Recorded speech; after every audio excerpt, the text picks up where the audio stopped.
pfungwa dzangu kuti uchandisiya panzira.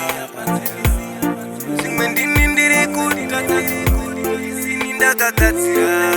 Vakuru vakati ndo zvinoita rudo. Moyo wangu ndewanga uine zipi. Nyanga maproblems edu weipi. Kana waiti we uchandida kusvika ndafa baby. Chindiratidza kuti unondida ndisati ndafa shamwari. Kana waiti we uchandida kusvika ndafa shamwari.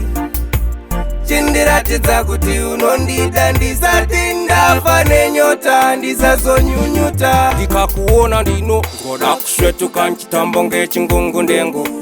Pepe unotenera fura mabango. Asvinu hopezo zvesende zvangu. Anosvebera mujuze ndofura mashangu.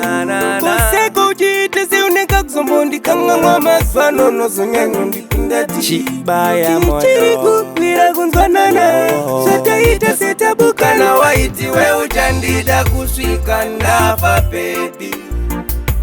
Chindiratidza kuti unondida ndisati ndafa shamwari. Kana waiti we uchandida kusvika ndafa shamwari. Chindiratidza kuti unondida ndisati ndafa nenyota ndisazonyunyuta. Zvinongogara chingouya pfungwa dzangu kuti uchandisiya panzira. Ndidzidzise rudo zvimwe ndini ndiri kutadza zvinyadzi ndandisini ndakagadzira.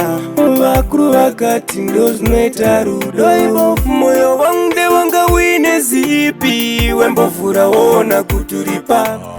Nyanga maproblems edu eripi. Ndomuda waiti we uchandida kusvika ndafa baby. Chindiratidza kuti unondida ndisati ndafa shamwari.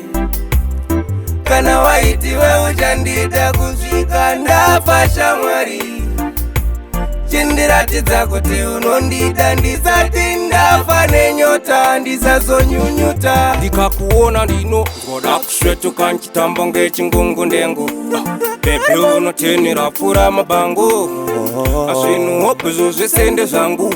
Anosvebera mujuze ndofura mashangu. Kuseko uchiite seunenge kuzombondikang'amwa mazuva nonozonyanyo ndipinda tichibaya moyo. Tichiri kubvira kunzwanana zvataita setabuka. Kana waiti we uchandida kusvika ndafa baby. Chindiratidza kuti unondida ndisati ndafa shamwari. Kana waiti we uchandida kusvika ndafa shamwari. Chindiratidza kuti unondida ndisati ndafa nenyota ndisazonyunyuta. Zvinongogara chingouya pfungwa dzangu kuti uchandisiya panzira.